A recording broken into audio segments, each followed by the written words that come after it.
All right, YouTube, we're live and we're back with Keeping It Real with Candace. For today, me and my bro, we just both of us just got off of work today and going straight into an interview.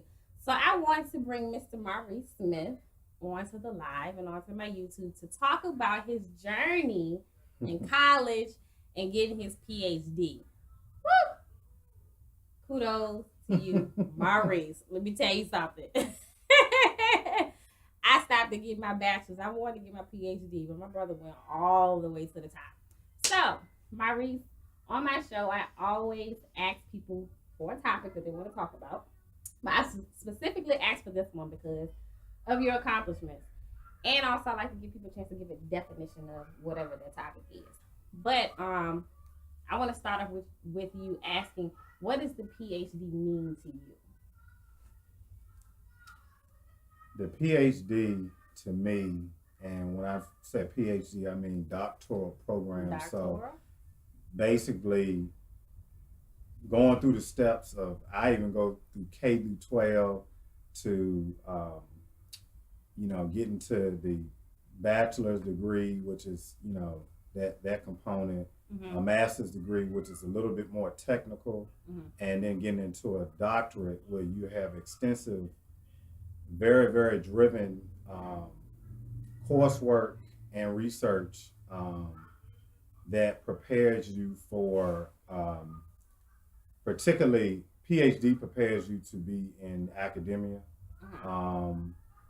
preferably teaching, research, or extension. So for me, my PhD meant advanced training to the highest for me to meet my full potential. So good. So I got to do a back history so that way everybody can know why we know each other. So we both attended Virginia State, 2005, I think it was. I met Maurice, I met Sean, and Raymond, and Hal, and Jasmine. It's a whole slew of us that all came. If I'm getting some names, I'm sorry, I apologize. But it's a whole bunch of us. We all came in together. Jackie and Jamel and Basil. Everybody know who they are.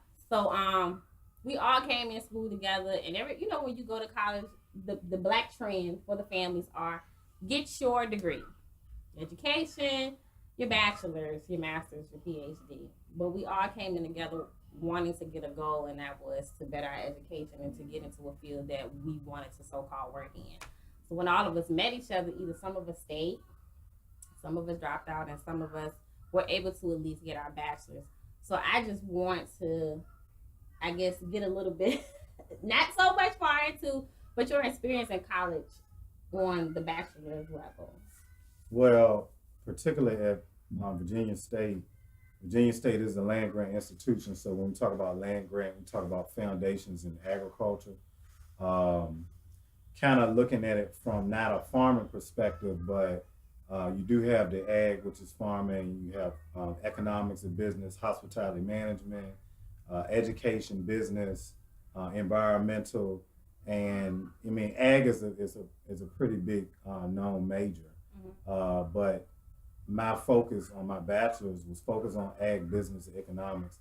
I can remember um, wanting to choose a major, and my major that I wanted actually was supposed to be health and physical education. Health and physical education? And I wanted to do it after my dad, who was a PE teacher. So I always wanted to teach, and I wanted to work with youth. So I kind of. So why agriculture then?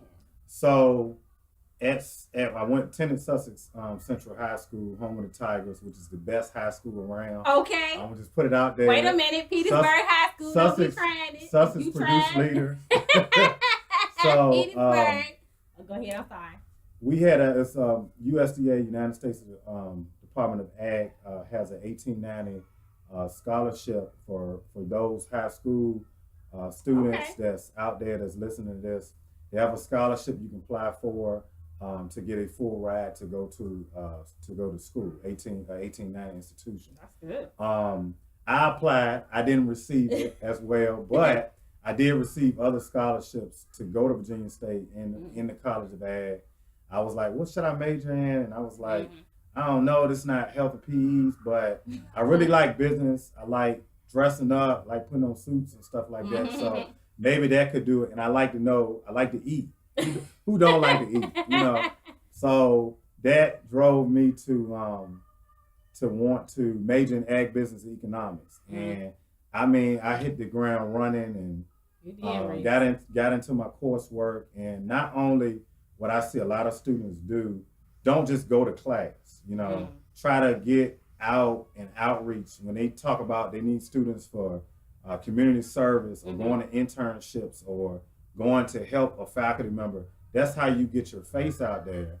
That's how you be able to market with other people that know you, and it could just take you further. And that right there, Extension, Virginia Cooperative Extension, just participating with a lot of their programs, expanded my knowledge out of the classroom. And that's how I was able to go to Virginia Tech for my master's. Wow. You know what, you hit on some good stuff, because not every school has resources for children to apply for things. Once you become a high school and senior, the big thing they want to do is do college prep classes. So did you have that? I did. They did have college prep classes. A lot of times this summer will offer college prep courses or courses you can take early. Some of them can be at another school, and it's so many resources. And I think a lot of times we all just need to open our mouth and talk. Yes. Everybody got a big mouth and talking about all this other stuff. But when you talk about your future, you need to invest in that and ask the questions now for later. So I like that. I need to put that on the slogan t-shirt. Y'all don't see that. I'm gonna put that on the slogan for t-shirt. You need to put it, you need to pad it, you need to brand it. So that's good. So then you got your master's at Virginia State. So then you went to Virginia Tech to get your master's. So how was that experience getting your master's at Virginia Tech? Because you came from let's be clear, all black. Not everybody was black, but majority of us were black at Virginia State, and then you went to Virginia Tech, which is 1862. So that's procedurally white institution. Okay, I'll let you say it. That experience actually was great for me. Okay. And there was some pros and some cons to that. So let's talk about that thing. I think I guess the song, you sit down and be humble. You really have to experience like that. You have to sit down and be humble, and a lot of times you got to step out of your comfort zone. Okay. So in a situation like that, being at HBCU, going to the CAF, seeing the band and the Woo-Woos and everything like that. It's different at a school like that. So did they have any of those things, or they didn't? They had some fake rules, but I mean, what I'm saying. You just say fake rules? Right. You do what you can. You just get the experience. I think what we need to do is try to gain every experience possible. Yes, that's how you learn. That's right. So we always kind of want to sit in our comfort zones, and we don't want to get out of it to experience more. I just took a step out of faith, and I said, if I can be close to my mom, that's cool. And that was in driving distance. I can get to Petersburg or Sussex or whatever. So I chose that by being involved in getting those resources undergrad benefit me, because I had a great advisor who definitely prepared me. And I think at the time I didn't realize what she was doing, but she was preparing me for the workforce. Okay. And there were some struggles, because there's a lot of, when I said struggles, a lot of times you have to relearn stuff or learn different ways of thinking or ways of knowledge that other people have as far as when you talk about getting an education. And that was my first experience trying to do research. So that was a lesson as well, driving around Virginia, interviewing black farmers and stuff like that. Wow. Even though they'll give you some food too. Remember I said I like to eat. So, you try to match your passion up with your work and try to do it with that. So Virginia Tech was a great experience. Football games were great. I didn't like the weather too much, so that was a big thing. Was it really cold? It was cold, the snow, but if you can make it 1 year, just 1 year, you can make it the whole way. So I mean that it happened good that way, and I was excited. That's good. So you got your bachelor's degree at Virginia State, then you got your master's degree at Virginia Tech. So did you get your doctorate there as well? No. So where did you get your doctorate? Explain that to everybody. This is when. And that's the question. This is my question. Why didn't you? They didn't have a program, or you wanted to go? So they did have a program, but when I say you have to build on the strength of your advisors, my advisor basically, they mentioned to me, you may want to get more experience. Okay. And when I got to my PhD level, the experience was very helpful with coursework, with sometimes you got to write and you have to actually experience so you can have something to write with to apply to certain theories and that stuff out there. So that was very important.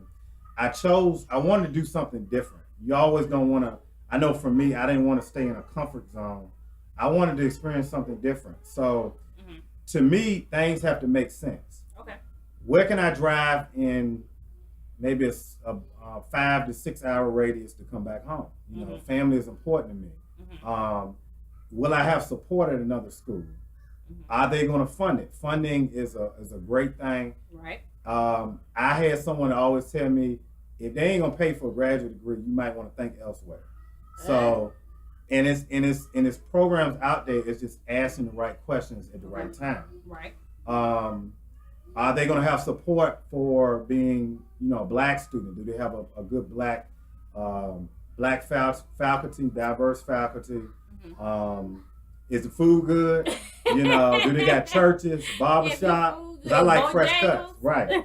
So all of these things you have to consider when you're thinking about terminal degrees or advanced degrees, and your whole family connection. Whether your family's gonna come with you or they're gonna stay, stipends, all that stuff. You got to ask those questions and have your list. But also, more importantly, who's going to support your research? Your research interests. So my research was focused on looking at African American high school male involvement in ag-related programs. Okay, so you say African males involved in ag-related programs, which is what you're into. You want to see what other young men were into. Right, okay. Right. Their perceptions, FFA, 4-H, any youth development, after school, environmental, robotics, stuff like that, STEM. Okay.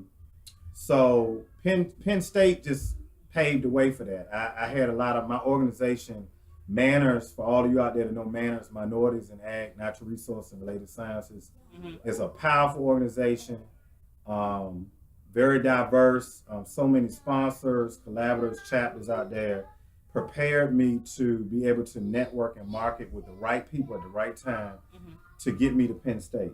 Okay. I took another step out on faith, and I got there, and I fell in love with the community.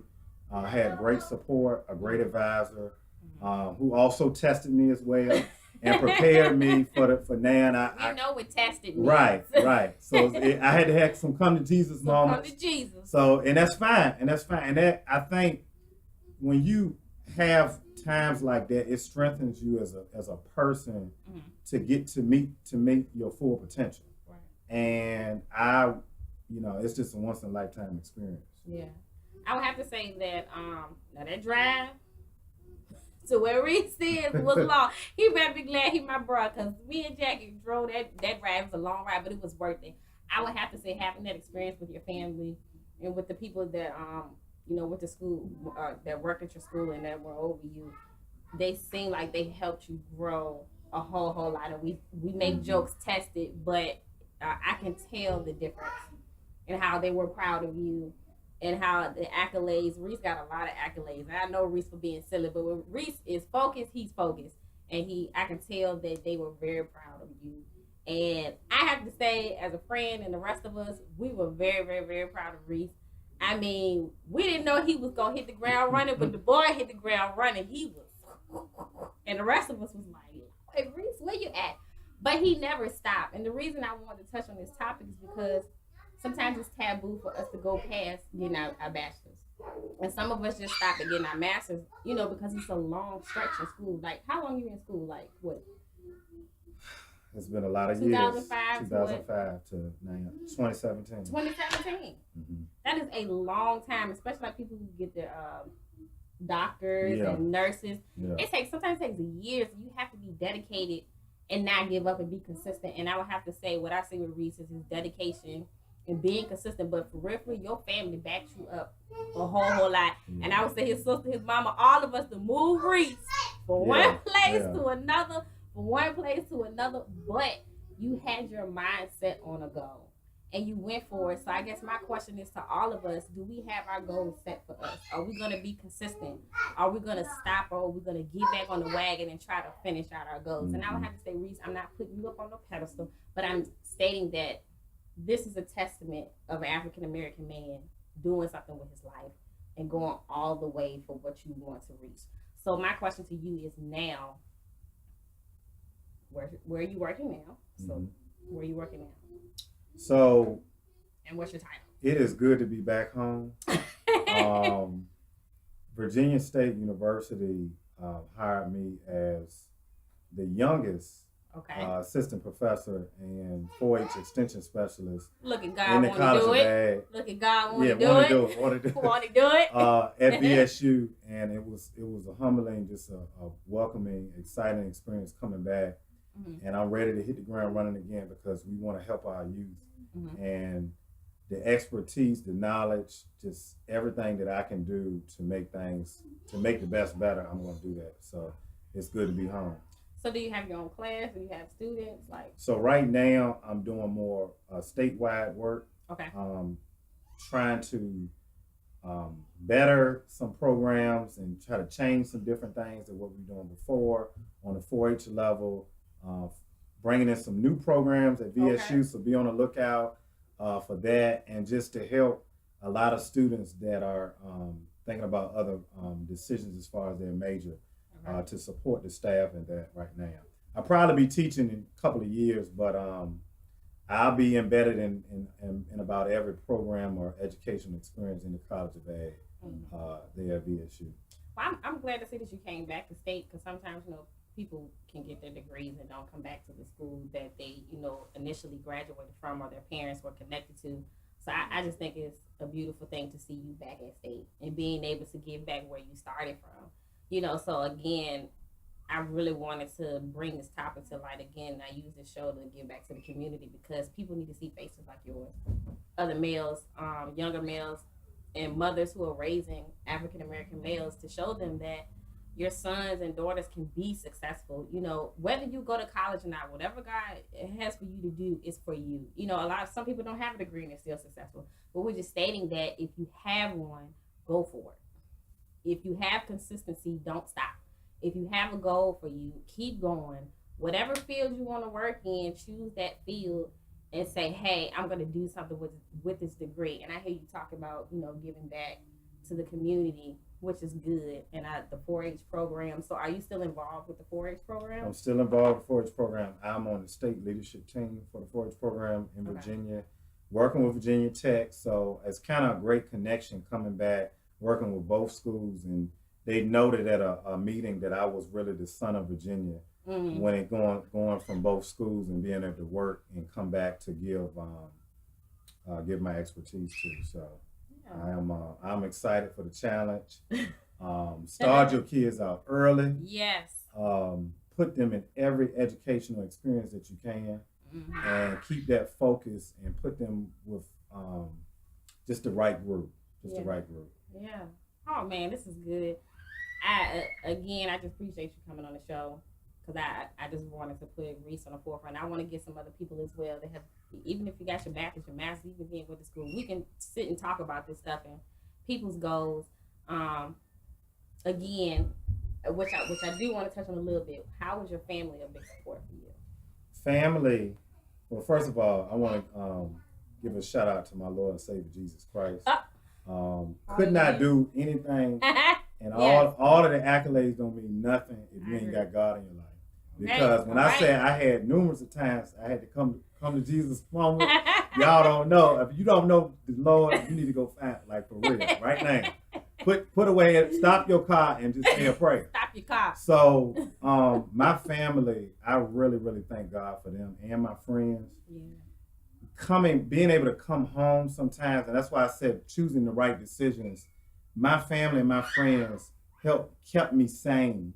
It was some days that a lot of people, particularly the PhD level, and my mom, she has a PhD as well, so she was the only one I could talk to when there were moments with the PhD. to understand where I was coming from. Right. when I needed that moral support or that, a father, I had the father, I had uncles, and I had brothers, and I got my sister and stuff like that. So the family was definitely essential to my soul. I can say it like that. And my friends, shout out to Gerard, Raymond, Tootie, Jackie, Basil, Sean, Quentin. Y'all already know what time it is, and I don't need to say anything about it, but y'all were there for it all as well. And just the moving, the partying, the talking, I mean, just everything. And you all individually know what I'm talking about. So I really appreciate you all as well. We're so proud of you, Rich. We really are. I'm telling y'all, we all have been through a lot since college, since 2005. But I think everybody has been successful in their own right, in their own way. So again, to Facebook, to YouTube, if you have goals for your kids, push them, press them, whatever they want to do, whether they want to be a dancer, a rapper, a social worker, a nurse, a doctor, a professor. Be there for your kids, support your kids, make sure they have goals for themselves, and you be right there to back them up. And I have to say, on my end, my mother and my family were there for me as well to back me up on my end. And so I just want to bring this topic to awareness and say that you can do something that you set your mind to, and you can be successful. So is there anything else you want to add to the video before I shut it down? I would not be amiss, I think I said that right, if I didn't mention my mentors. And what I call my mentors, sometimes in life you all need to find your bookmark leaders. And when I mean a bookmark leader, a bookmark leader is you have your life journey, and those bookmark leaders are there to guide you along the way. I like that. So there are individuals, which I won't name, but they've helped me in career advancements personally that are outside of my family, mentors and advisors and different bookmark leaders that have tremendously helped me along the way. And what's good now is for youth, I can say for youth, for even adults, find you a bookmark leader. It may be somebody at the church. It may be somebody that's going to tell you what's real and love you at the same time and give you uplift among that. So if you find that bookmark leader, keep them and just keep on keeping on, what my grandma used to say. I like that. So again, this is the end of the show. I just wanted to bring Maurice on here to talk about his journey in college and getting his PhD. Again, we are so proud of him. And also, which he's not going to do, but I'm going to fast about it else, to hit on the subject of fraternities and sororities. If they can, we're not going to go too deep into it because it's a little secret thing. But I just wanted to hit on that topic as well because it's a realistic thing. Even if you're in an organization or have been in one, I would also like to bring that to the light. And I need to bring you back because I want to do the fatherhood subject as well. So some of my boys that's out there, y'all know who y'all are. You need to text me back so we can talk about parenting and fatherhood and how it affects African American males. So this is the end of the show, and we're ending the show with Keeping It Real with Candace. All right, everybody, bye. Take it easy.